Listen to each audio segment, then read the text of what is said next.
Before the empires, before the pyramids, even before the Bible was written, in the land between the Tigris and the Euphrates, humans etched the names of their gods into clay. They were not abstract symbols. They were not faceless, invisible forces.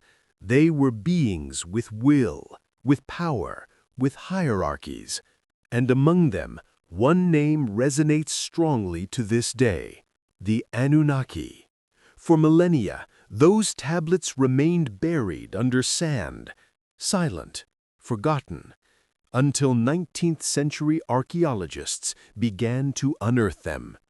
Thousands of clay fragments, covered in wedge-shaped signs, creation stories, divine wars, celestial decisions that affected human destiny. And there, time and time again, the term appeared: Anunnaki. In ancient texts, they were described as the descendants of An, deities who inhabited the sky and the earth, judges of destiny, lords of cosmic order. But as time went on, something changed. The name no longer belonged solely to mythology. It began to take on another meaning, more unsettling, more modern. In the 20th century, a new interpretation emerged. What if the Anunnaki were not symbolic gods? What if they were visitors? Beings who descended from the sky, not as spiritual figures, but as physical entities, technologically advanced, capable of altering human destiny. Suddenly, the ancient tablets ceased to be just historical documents. They became supposed evidence. Ancient genetic engineering? An unknown planet called Nibiru. Humanity created as a workforce. The narrative expanded, and with it, the controversy. But before accepting or rejecting any theory, there is an essential question: what do the original texts really say? Because between Sumerian clay and modern theories, there are thousands of years of distance, and in that space, contemporary myths are born. The Anunnaki have gone from being Mesopotamian deities to becoming the protagonists of documentaries, books, and global debates. For some, they are proof of ancient astronauts. For others, an example of how we reinterpret the past according to our current obsessions. But everyone agrees on one thing: the story is fascinating. This documentary does not start from credulity, nor from immediate dismissal. It starts with a question: who were the Anunnaki really? Ancient gods? Cultural symbols? Or the origin of one of the most controversial theories of the modern world? The answer is not just in the sky. It is in the clay, and in how we choose to read it. Because sometimes the mystery is not in what was written, but in how we interpret it. To understand the Anunnaki, one must go back to the beginning. Not to the internet, not to modern documentaries, but to the clay tablets, to the cities of Uruk, Ur, Eridu, and Nippur, to a civilization that flourished more than 5,000 years ago, Sumer. The word Anunnaki has a clear meaning in its original context. It comes from An, the god of the sky, and it can literally be interpreted as the descendants of An, or those of celestial lineage. They were not extraterrestrials. They were not astronauts. They were deities within a complex religious system. In Mesopotamian cosmology, the universe was structured. At the top was An, the primordial sky. Below him, Enlil, lord of the wind and authority. Then Enki, wisdom, water, creation, and alongside them, a group of gods known as the Anunnaki. They were not a fixed group. They were not always the same names. They were a divine category, a council, a celestial assembly. In many texts, the Anunnaki appear as judges. They decided fates. They established decrees. They intervened in human affairs. In other accounts, they were associated with the underworld. Sometimes they were powerful, at other times subordinate to major deities. Their role was not uniform, and that is important because the original myth is more complex than the modern, simplified version. In the poem Enuma Elish, the Babylonian creation account, they appear as part of the divine order after Marduk's victory. In the Atrahasis, they take part in the creation of human beings, but not as scientists in a laboratory, but as gods seeking to lighten their workload. Humanity is molded from clay, mixed with the essence of a sacrificed god, not as a genetic experiment, but as a mythical, symbolic, theological act. The Mesopotamian gods were not perfect. They felt jealousy. They grew angry. They made impulsive decisions. Enki deceived. Enlil punished. Inanna defied. The Anunnaki were not cold technological beings. They were profoundly human in their behavior. They reflected the virtues and flaws of the society that created them. It is fundamental to understand something. The Sumerians did not see their gods as spatial metaphors. They saw them as divine forces that structured the cosmos. The sky was not outer space. It was the spiritual realm. To descend from heaven did not mean to land in a ship. It meant to manifest in the human world. For centuries, no one interpreted the Anunnaki as extraterrestrials. They were part of the study of Mesopotamian religion, of ancient thought, of the evolution of myth. Until, in the 20th century, a new reading changed everything. A reading that took symbolic terms and turned them into literal descriptions, that took religious metaphors and reinterpreted them as advanced technology. But before delving into that reinterpretation, one must fully understand the starting point. In the original texts, the Anunnaki are gods within a coherent mythological system, not star visitors, not genetic engineers, not cosmic colonizers. They were part of how one of the first civilizations tried to explain the world, the origin of man, natural chaos, the floods, death, order. And yet, the fact that they were described as descended from heaven has been enough to reopen the modern debate. Because ancient words, when read out of context, can acquire new meanings. In the next chapter, we will delve into one of the most influential stories, the creation of man, and we will see how a Sumerian myth about clay and divinity ended up becoming, for some, humanity's first story of genetic engineering. In the Sumerian and Babylonian tablets, humanity does not arise by accident. It is not the fruit of chance. It is the result of a divine decision, but not a benevolent one, a practical one. In the myth of Atrahasis, one of the oldest texts we have, the gods were tired. The universe was organized. The sky had its hierarchy. The earth had its structure. But someone had to work, to dig canals, to cultivate fields, to sustain the physical order of the world. And in the story, it was the lesser gods who performed these tasks, until they rebelled. Tired of their burden, the lesser gods surrounded the dwelling of Enlil. They demanded change. They demanded relief. And then the solution arose: to create the human being. Not as a scientific experiment, not as an accidental species, but as a workforce, a replacement.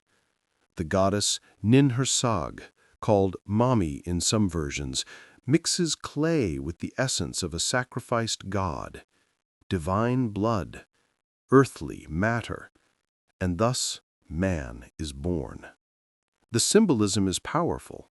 The clay represents the earth. The divine blood represents consciousness.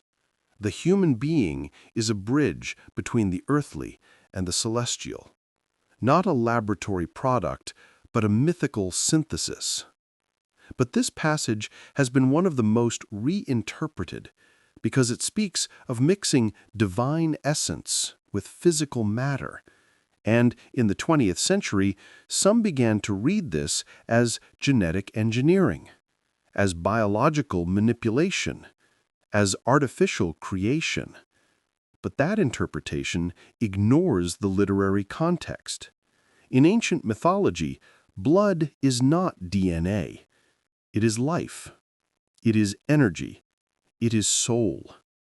The sacrifice is not a technical procedure. It is a ritual act. The myth also includes something even more interesting. Over time, humanity multiplies. It becomes noisy, too noisy. Enlil cannot sleep, and he decides to send plagues, droughts, famines, attempts to reduce the population. Finally, the flood, a global flood to restart the order, a story that centuries later would appear in other traditions, not as a direct copy, but as a cultural echo. The flood in Mesopotamia is not a punishment for moral evil. It is a demographic solution. It is divine administration. It is control of balance. And here the pattern appears again. The gods create. Humans prosper. The system becomes unbalanced, and disaster restores order. The important thing is to understand that these stories were not written as literal history. They were written as a worldview, as an explanation of humanity's place in the universe. The Sumerians did not think about spaceships. They thought about divine hierarchies, about cosmic balance, about responsibility. However, when these texts were translated in the 19th and 20th centuries, something changed. Words like descend from the sky and mix divine essence began to be read through a technological lens. In an era of rockets and DNA, the ancient myths seemed to take on a new dimension, and thus a radical reinterpretation was born. The Anunnaki were no longer gods. They were visitors, and the creation of man was no longer a myth. It was an experiment. In the next chapter, we will delve into that modern reinterpretation, into the moment when an author took the ancient tablets and proposed something that would change the debate forever, that the gods of Sumer were in fact astronauts from the past. For almost 2,000 years, the Anunnaki were studied as part of Mesopotamian religion. Nothing more. Ancient gods, mythological texts, a primitive worldview. Until, in the 20th century, someone proposed a radical idea. And that idea changed the story forever. In 1976, an author named Zecharia Sitchin published a book titled The 12th Planet. In it, he claimed something extraordinary, that the Anunnaki were not symbolic gods, they were extraterrestrials, beings from an unknown planet called Nibiru, a planet with an extremely long orbit that would periodically enter the solar system. According to Sitchin, these visitors arrived on Earth hundreds of thousands of years ago, and they created humanity, not as a spiritual act, but as a biological project. The reinterpretation was bold. Sitchin argued that the Sumerian texts described advanced technology, that the references to heaven were not metaphorical, that they spoke literally of space, that the gods descended in vehicles, that they possessed astronomical knowledge impossible for the time, that they genetically modified a primitive hominid to turn it into a worker, a reading that transformed myth into a chronicle. The appeal was immediate. In an era marked by the space race, the possibility of ancient astronauts resonated deeply. Humanity had reached the moon. Probes were exploring the solar system. The idea of cosmic visitors no longer seemed like absolute fantasy. And suddenly, the Sumerian tablets seemed to take on new meaning. But here, a crucial question arises. Specialists in Mesopotamian languages did not support these translations. Assyriologists pointed out errors, forced interpretations, non-academic translations. Many terms used by Sitchin did not mean what he claimed. Nibiru, for example, is not described in the texts as an unknown wandering planet. It is a word that can refer to a crossing point, sometimes associated with Jupiter or a specific star, not with a hidden world that visits Earth every few thousand years. However, the theory did not disappear. It expanded. Television shows, books, documentaries. The internet amplified the message. The Anunnaki became protagonists of the ancient astronauts movement. Pyramids, megaliths, ancient astronomy. Everything began to be reinterpreted under a new narrative. Humanity did not build alone. It was assisted, guided, created. The problem is that the reinterpretation mixes real elements with speculative conclusions. Yes, the Sumerians had advanced astronomical knowledge for their time. Yes, they described their gods as descending from the sky. Yes, they spoke of creation by mixing divine essence and clay. But an interpretive leap is not proof. And this is where the debate becomes complex. Because although the academic community rejects the extraterrestrial hypothesis, the theory is still alive. Why? Because it offers something powerful, an alternative narrative, a grand explanation, a story that connects mythology, science fiction, and mystery. And we humans are naturally drawn to stories that expand our cosmic significance. But beyond whether one believes in ancient visitors or not, there is something more interesting to analyze. Why do we reinterpret ancient myths through a technological lens? Why do we read DNA where there was once divine blood? Why do we see ships where there were once celestial symbols? Perhaps because each era rewrites the past with the language of the present. In the Bronze Age, the sky was a divine realm. In the Space Age, the sky is the physical universe.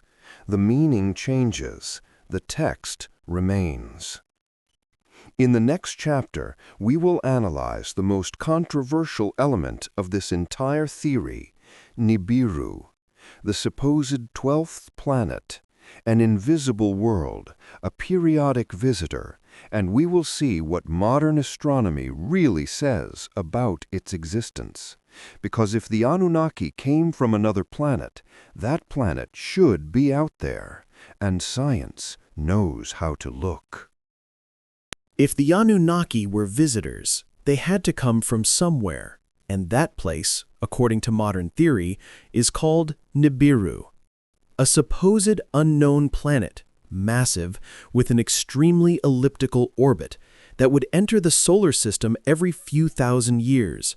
invisible for most of its journey, and responsible for periodic encounters with Earth. The idea is powerful, but is it possible? The name Nibiru does appear in Mesopotamian texts. That is real, but the meaning is different. In many contexts, Nibiru is translated as a crossing point or place of transition. In Babylonian astronomy, it can refer to a specific celestial object, often identified with Jupiter, or with a star associated with the equinox, not as a hidden, wandering planet. This is where modern theory introduces a radical change. Sitchin proposed that Nibiru was the 12th planet, counting the Sun and Moon as planets according to the ancient view. A gigantic body with a 3,600-year orbit, and every time it approached the inner solar system, it would gravitationally interact with Earth. But this scenario has an immediate problem: physics. A massive planet with such an eccentric orbit could not remain hidden. Its gravitational effects would alter the trajectories of the visible planets, especially Jupiter and Saturn. Modern astronomical calculations are extremely precise. Small deviations in orbits are easily detected, and so far, there is no observational evidence of a planet with those characteristics. Furthermore, an object with such an orbit would be unstable. The orbital dynamics of the solar system would not allow for a massive, periodic visitor without dramatic consequences: collisions, displacements, large-scale instability. And yet, the solar system has shown stability for billions of years. Some proponents of the theory have suggested that Nibiru could be a dark planet, difficult to detect, but even a body that doesn't reflect much light produces measurable gravitational effects. Modern astronomy doesn't just depend on what is visible, it depends on mathematics. And so far, there are no anomalies to support the existence of that wandering world. It's important to point something out. Science indeed is searching for distant objects. In fact, the Planet 9 hypothesis exists, a possible distant planet in the Kuiper belt. But its orbit is stable. It doesn't cross the inner solar system. It doesn't periodically interact with Earth. And its existence is still under investigation. Nothing like the Nibiru described in popular theories. So where does the persistence of the myth come from? Perhaps because the concept is seductive. A hidden planet, a cosmic cycle, a civilization that comes and goes. The idea connects with older narratives, cataclysms, resets, celestial interventions. It's a story that blends science and myth in appealing proportions. But here, we must separate two things: the real existence of Mesopotamian texts and the modern interpretation of those texts. Nibiru exists as an ancient term. It does not exist as a proven wandering planet. And on the border between those two statements is where the controversy is born. In the next chapter, we will leave outer space and return to Earth, because another fundamental part of the modern narrative connects the Anunnaki with the great constructions of the ancient world: pyramids, megaliths, impossible structures. And the question that always arises: were they built by humans or with the help of something else? When the ancient astronaut theory gained popularity, it wasn't limited to Mesopotamia. It expanded. And soon, another ancient mystery was linked to the Anunnaki: the pyramids. The pyramids of Egypt, those of Mesoamerica, the great megalithic complexes, colossal constructions, stone blocks weighing tons, precise astronomical alignments, works that still inspire admiration today. And where there is admiration, sometimes doubt is born. The question arises almost inevitably: how could ancient civilizations, without modern technology, build such monumental structures? For some, the answer is simple: they couldn't have done it alone. And there, the Anunnaki reappear, now transformed into cosmic engineers, celestial architects, supervisors of primitive civilizations. The alternative narrative holds that these beings would have shared advanced knowledge, mathematics, astronomy, construction techniques, even unknown energy. The pyramids would be more than tombs. They would be devices, energy centers, stellar markers, or vestiges of lost technology. But here we must pause. Archaeology has extensively documented how the Egyptian pyramids were built. We have records of workers, of quarries, of tools, of ramps, of workers' villages. We know they were not built by extraterrestrial slaves or with anti-gravity technology. They were built by humans, organized, with ingenious engineering, with time, with resources, with planning. Ancient civilizations were not primitive. They were sophisticated in their own context. They knew how to observe the sky. They knew how to calculate cycles. They knew how to move blocks with systems of levers and ramps. Astronomical alignment does not require space technology. It requires patience and observation. So why does the idea of external intervention persist? Perhaps because we underestimate ancient ingenuity. Perhaps because, unconsciously, we find it hard to accept that societies without electricity achieved such impressive feats. Or perhaps because the idea of advanced visitors makes history more epic, more spectacular, more cosmic. Interestingly, the original Sumerian texts do not mention Egyptian pyramids. They do not describe intercontinental journeys by the Anunnaki. The connection is modern. It is a fusion of mysteries. Mesopotamia, Egypt, Mesoamerica, unified under an extraterrestrial narrative. But there is something deeper here. The great ancient constructions were demonstrations of power, of organization, of hierarchy, of worldview. They were statements. They did not need alien help to exist. They needed social structure. And that is something the first civilizations mastered skillfully. However, the theory of extraterrestrial intervention does not stop at architecture. It goes further, much further. It maintains that the Anunnaki not only taught how to build, but that they modified our own biology. That humanity is not solely the result of natural evolution, but of deliberate intervention. In the next chapter, we will delve into that claim. Ancient genetic engineering, DNA, biological manipulation, and we will see what the texts really say and what modern science says. The idea is powerful and disturbing. That humanity may not be entirely natural, that we are not just a product of evolution, but the results of an intervention, of a deliberate modification, of an experiment. And that is exactly the interpretation some have given to the Sumerian creation myth. In the tale of Atrahasis, the gods mix clay with the essence of a sacrificed god. Divine blood enters terrestrial matter, and thus the human being is born. For the modern mind, the word mix triggers an immediate association. Genetic manipulation, hybridization, biological intervention. But that reading ignores ancient symbolic language. In Mesopotamian cultures, blood is not DNA. It is the vital principle. It is consciousness. It is soul.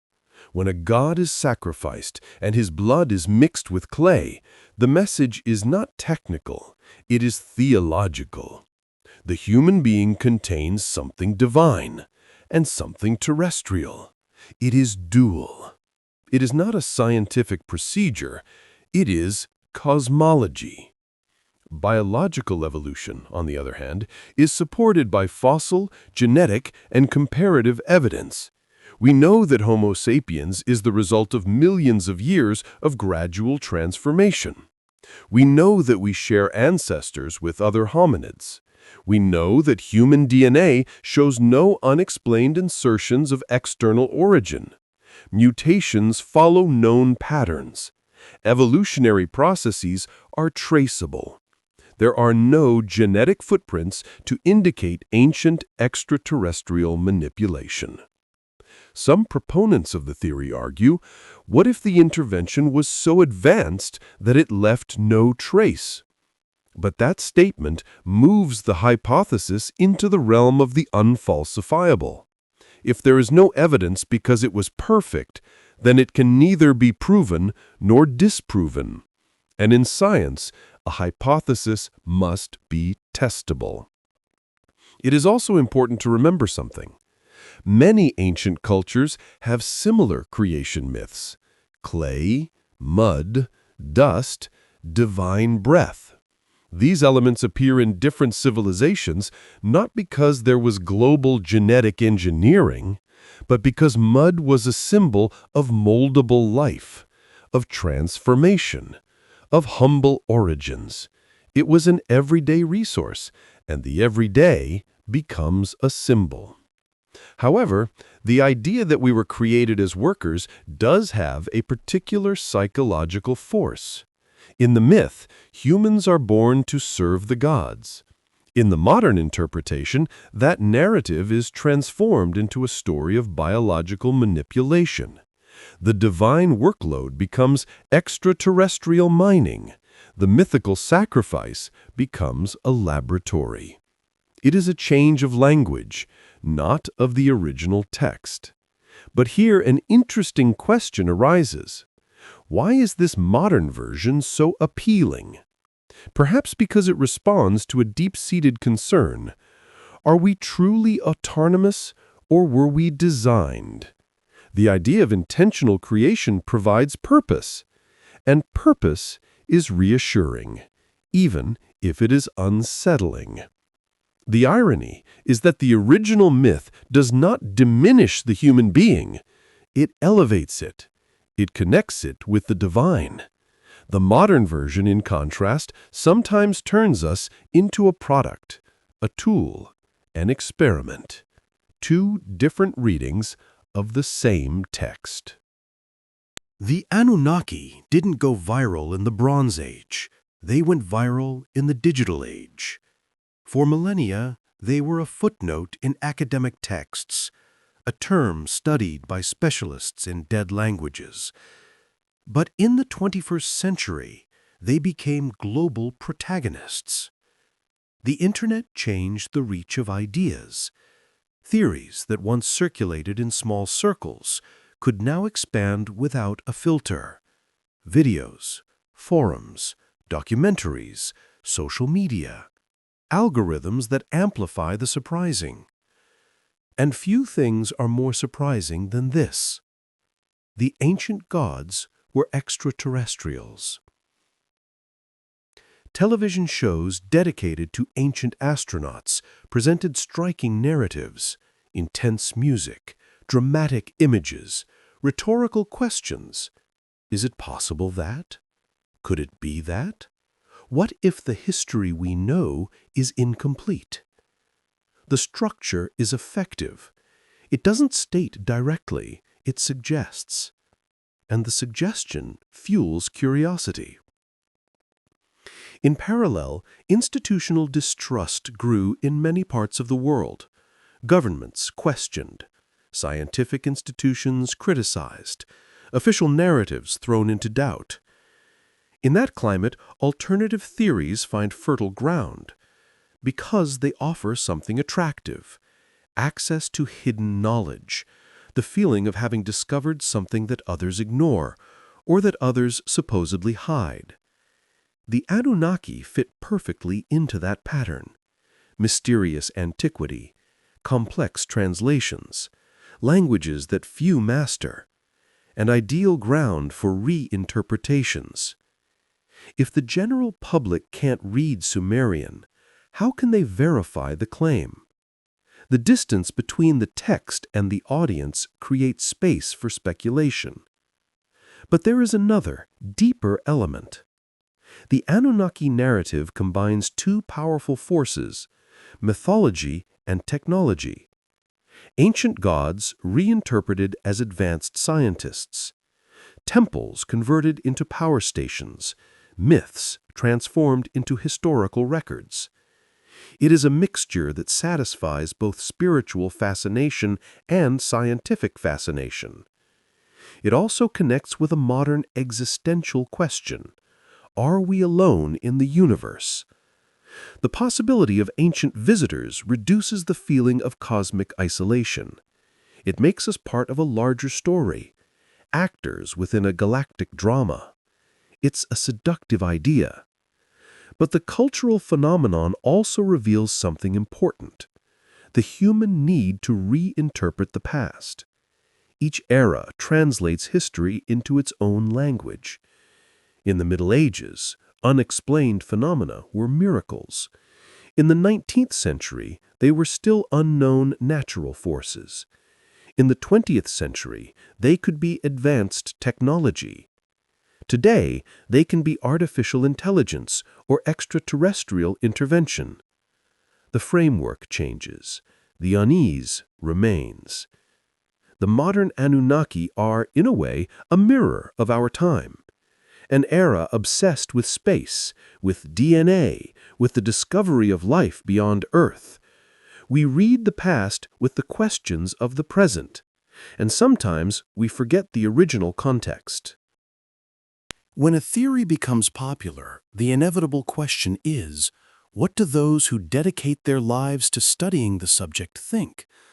In the case of the Anunnaki, that means Assyriologists, specialists in Mesopotamian languages, experts in Sumerian and Akkadian, researchers who work directly with the original tablets. The first thing they point out is simple. The texts are available. They are not secret. They are not hidden in inaccessible vaults. They have been translated for over a century, published, studied, compared. The field of Assyriology is small, but solid. And there is a consensus on several fundamental points. The term Anunnaki does not describe extraterrestrials. It describes a category of deities. In some texts, they are judges of the underworld. In others, they are part of the divine assembly. There is no description of spaceships in the original tablets, nor of advanced technology, nor of interplanetary travel. References to heaven correspond to the divine realm, not an astronautical one. Specialists have also reviewed the popular translations. Many of the claims about Nibiru do not match the actual meaning of the word in context. Some modern interpretations isolate specific terms and assign them definitions outside of academic use. In ancient languages, context is crucial. A word can have several meanings depending on the text. Ignoring that leads to errors. Another important point is the chronology. The Sumerian civilization left thousands of administrative texts, trade records, contracts, lists of workers, grain inventories. If a massive technological intervention had occurred, we would expect to find consistent references. But they do not appear. What we find is religion, myth, administration, daily life. That doesn't mean experts dismiss the mystery. On the contrary, Mesopotamian mythology is fascinating in itself. It was one of the first great human worldviews. It contains complex stories about creation, destruction, and order. But fascination does not equate to technological literalism. It is also important to understand how historical research works. Academics work with comparison, with linguistic analysis, with cross-referenced evidence. They do not dismiss hypotheses for convenience. They dismiss them when they do not stand up to verification. So far, the extraterrestrial hypothesis has not presented verifiable evidence, only narrative reinterpretations. However, the disagreement between academia and popular culture is not always simple. Sometimes it reflects a deeper gap, distrust of institutions, a feeling that something is being hidden from us. But in the case of the Anunnaki, there are no secret archives. The tablets are digitized, accessible, studied in universities around the world. So if experts do not support the extraterrestrial theory, why does it remain so influential? Because the discussion is no longer just historical, it is psychological, cultural, narrative. And that brings us to the next point. Beyond what the tablets say, beyond what science says, what does this theory reveal about our need to believe? In the next chapter, we will analyze the power of modern myth, not as historical proof, but as a human phenomenon. Because sometimes what a theory says most is not about the past, but about the present. Perhaps the question was never, did the Anunnaki exist as extraterrestrials? Perhaps the real question is, why do we want them to have existed? Theories about ancient astronauts do not appear in a vacuum. They arise at specific historical moments. The 20th century was an era of radical discoveries: the structure of DNA, nuclear energy, the moon landing, the expansion of the observable universe. Suddenly, the impossible became possible. And if we could travel to space, why couldn't others have done it before? The figure of the god descending from the sky is no longer read as spiritual. It is read as technological. The human imagination translates the past with the language of the present. In a culture dominated by science and technology, myth is modernized. Gods become engineers. The heavens become outer space. Divine blood becomes DNA. It is a narrative evolution. But there is something deeper. The Anunnaki theory offers an alternative account of human origin, an account where we are not a product of evolutionary chance, but the result of intention, design, purpose. And the idea of purpose is powerful because it answers an existential anxiety. Are we here by chance or by design? Furthermore, the narrative fits with another modern emotion: suspicion. The feeling that the official history is incomplete, that knowledge is fragmented, that there are missing pieces.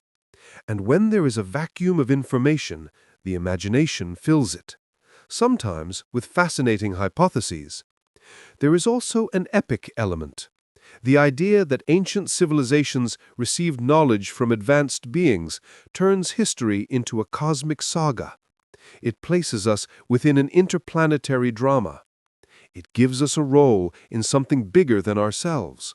And humans have always sought to belong to something bigger. Curiously, this is not new. Ancient civilizations also attributed knowledge to the gods. Agriculture, writing, law. Everything was a divine gift. The difference is that before, the gift came from the spiritual heavens. Now, it comes from outer space. The pattern is the same. The setting changes. The modern myth of the Anunnaki is not simply an alternative theory.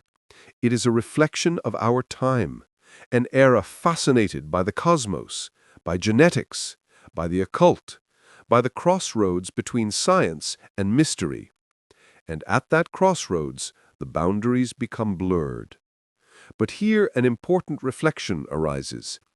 Even if the extraterrestrial interpretation lacks a solid historical basis, that does not mean the myth is without value. Because myths do not survive due to scientific accuracy. They survive due to resonance. If millions of people find meaning in this narrative, that says something about our collective anxieties. Perhaps the modern Anunnaki do not speak of the past. They speak of the present, of our relationship with technology, of our fear of losing control, of our fascination with the possibility of not being alone. In the final chapter, we will set the controversy aside not to give a definitive answer, but to integrate everything we have seen: ancient history, modern interpretation, science, myth, and ask ourselves something broader. What do we do with these stories? Do we reject them? Do we accept them? Or do we learn to distinguish between symbol and evidence? Because understanding the myth is also understanding how we construct meaning. We have journeyed through ancient clay and modern theories, tablets buried under sand, books published in the 20th century, scientific debates, viral documentaries, and at the end of the journey, the question remains: who really were the Anunnaki? Historically, the answer is clear. They were Mesopotamian deities, part of a complex cosmology, a symbolic expression of how one of the first civilizations understood the world. Not astronauts, not genetic engineers, not documented stellar visitors. That is what the available evidence indicates. But culturally, the story is broader. The modern Anunnaki exist as a narrative phenomenon, as a reinterpretation, as an updated myth. And that is also real, not in physical terms, but in cultural terms. Humanity has always looked to the sky for answers. Before, they were gods. Today, they might be advanced civilizations.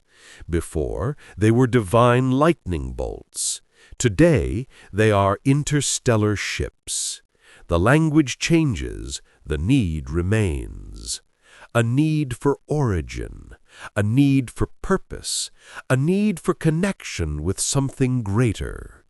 The myth of the Anunnaki strikes those chords, and that is why it does not disappear, because it does not depend only on proof. It depends on meaning. But there is a crucial difference between myth and evidence. Myth inspires. Evidence verifies. Myth builds identity. Evidence builds knowledge. Confusing one with the other can be problematic. But ignoring the power of myth is also problematic. Perhaps the real lesson isn't in deciding whether the Anunnaki were extraterrestrials or not, but in understanding how we read the past, how we project our current questions onto ancient texts, how we translate symbols into technology, and how, sometimes, the desire for wonder overcomes critical analysis. The Sumerian tablets are still there, in museums, in archives, in digital libraries. They do not speak of spaceships. They speak of gods, order, and chaos. They speak of the human attempt to understand its place in the universe. And that in itself is extraordinary. Perhaps the mystery isn't whether the Anunnaki came from space, but in how a civilization from 5,000 years ago managed to build narratives so powerful that we still debate them today. That is the real wonder. Not extraterrestrial intervention, but human imagination. Because in the end, the Anunnaki don't reveal so much about the cosmos. They reveal something about us, our curiosity, our need for transcendence, our eternal fascination with the sky.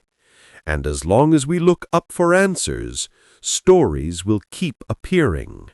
Some ancient, others new, but all of them, deep down, speaking of the same mystery: who we are.